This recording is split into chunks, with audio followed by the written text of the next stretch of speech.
Hello everyone and welcome back to another episode of Experience Kills. I am your host Ben and with me today is Richard. Who else would it be? Well, there are others that could be here, but none so fair and none so fine. Very well said, sir. Very well said. Now, as some of you guys might be aware, I am a bit of a racing game fan, to say the least. I love racing games. It's kind of like with first-person shooters, my bread and butter of my video gaming experience. And you're pretty fond of them as well, aren't you, Rich? Yeah, you could say that. Yeah. I mean, I know you like your Forzas and your whatnot, but when I saw this game, I was kind of like, I think the term morbidly curious would be accurate. It was titled... yeah, but Ultimate Racing 2D is not a title that fills you with excitement. And what it kind of did for me was remind me of the Micro Machines games.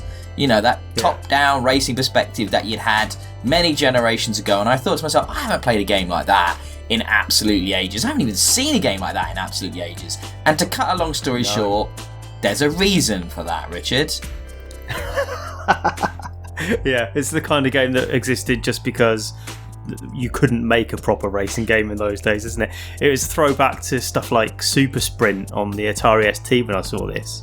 Yeah, I mean, you've sort of nailed it. It's like when tech got good enough, we were able to do better representations of racing. But that's where Ultimate Racing 2D is weird, because it is a top-down 2D racer, but it takes itself incredibly seriously. It has a crap ton of different racing classes, and by that I mean everything from go-karts to trucks to Formula 1 cars, touring cars, muscle cars, fucking Japanese GT cars, you name it, and they all handle differently, and they all feel different on the track. It's like they've put real effort into kind of this fake modelling of the cars. I mean, I didn't say they felt like how you'd think they'd actually feel in reality, but they do feel different. It's a very strange situation. So there's like hundreds of cars, dozens of classes, I should say, loads of tracks. Some of them are just like, you know, here's like my interpretation of a go-karting track, but others are like sort of weird cut down representations of Formula 1 tracks that I actually recognise. Like there's a Brazil track that's a lot like Interlagos, and a Belgium track that reminds me of Spa, but obviously without the elevation change, because you can't do an elevation change in a 2D racing game. So it's bizarre. There's career modes, there's championship modes, there's quick racing modes, there's huge amounts of customizations for all the settings for all the races as you go into them. So you can set everything from laps to have boosts, to if you want to do qualifying prior to a race. So it's like a very straight-laced, po-faced representation of racing, but done in this sort of style that makes you think arcade. But it doesn't. Yeah. It doesn't play arcade. And it's another thing is there's huge amounts of granularity as well in the difficulty settings. So the difficulty is actually spread out, I think, between numbers 1 to 100.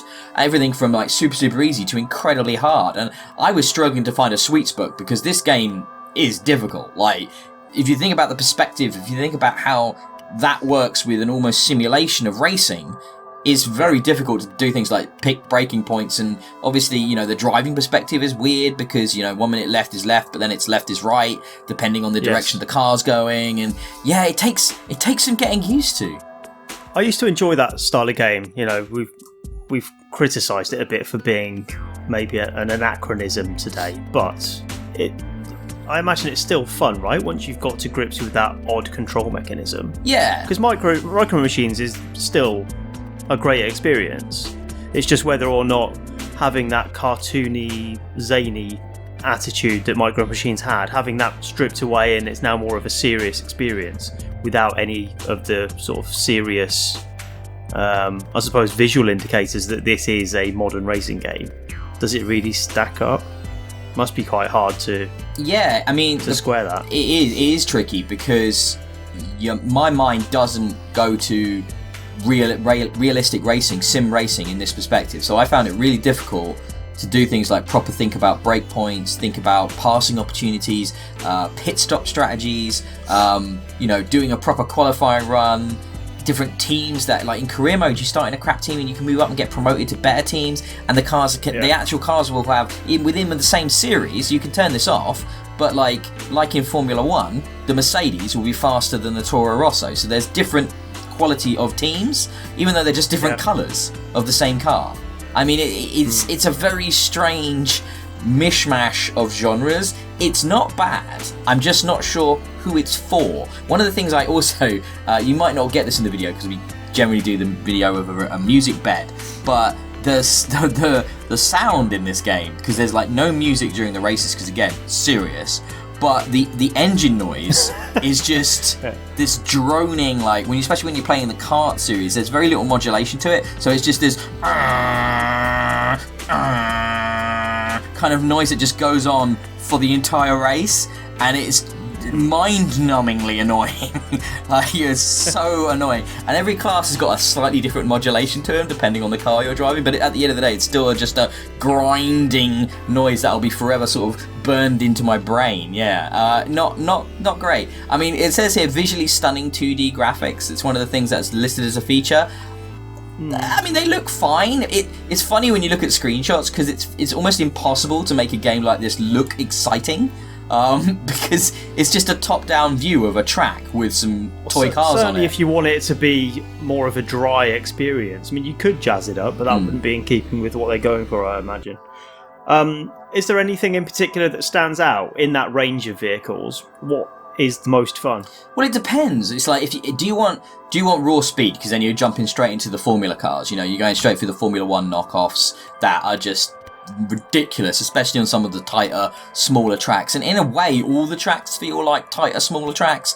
It feels like there's very little space on them, so it's always very difficult to make sure you're staying on that track when you're taking corners. But with practice, you do start to get the hang of it. I quite enjoyed the muscle cars. There felt a bit of like drifting elements in the muscle cars where you could throw the rear out and, like, you know, take corners differently and stuff.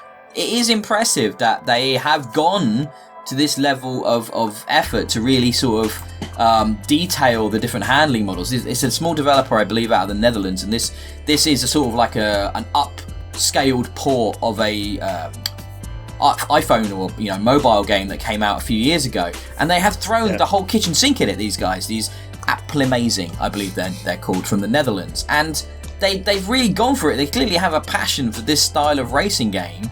I'm just not sure if it makes sense to put sim and realism into this perspective when you know, we've got plenty of that if it's Project Cars or if it's the Formula 1 games, or even if you wanted, like, you know, there's then the other side of the spectrum, you've got the Need for Speed games and the Forza games.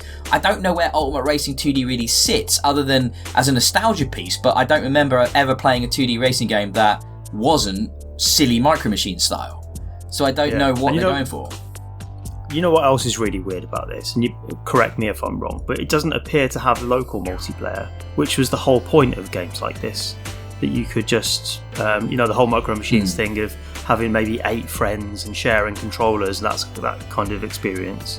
This doesn't have that, right? It's just online multiplayer? I believe so, and I didn't test the multiplayer. To be honest, the menu designs are probably a handover, like a legacy thing from the mobile interface, because they're bad. Like, the basic menus are really unappealing. I think everything kind of about the visual presentation of this game is flat and kind of a little bit uninspired and very functionary and just not very exciting. Nothing really invites you into, I'm gonna try this mode, because everything kind of looks the same. And then when you actually start doing them, the difference between a career mode or a championship mode or a time trial or a quick race all comes down to the same thing at the end of the day, which is just completing races. Some will give you currency, some give you points, some give you positions, but at the end of the day, it's all kind of the same thing, which has all just been sort of thrown in there to extend the experience. But look, there's plenty in there. Again, it's not like a big ask financially, this game. You know, it's a low price game, but I don't know. It does it well enough. I just don't know who it's for. So I think that brings us to the end of another episode of Experience Kills. I've been Ben, with me today as Richard. Oh yes, I'm still here. Sorry, that was a weird throw out. Just in case you've forgotten he existed. I was like, it's Richard! You can find him at Colonel Red on Twitter. You can find me at DIYE. You can find us at Experience Kills. And please give us a like and subscribe on the YouTube channel. Don't forget, if you don't have time to watch these videos, you can also listen to them as audio on iTunes or Spotify or wherever a good podcast is found. So until then, I think we should zoom off into the sunset, and we'll be back soon with more videos. Bye-bye. Goodbye.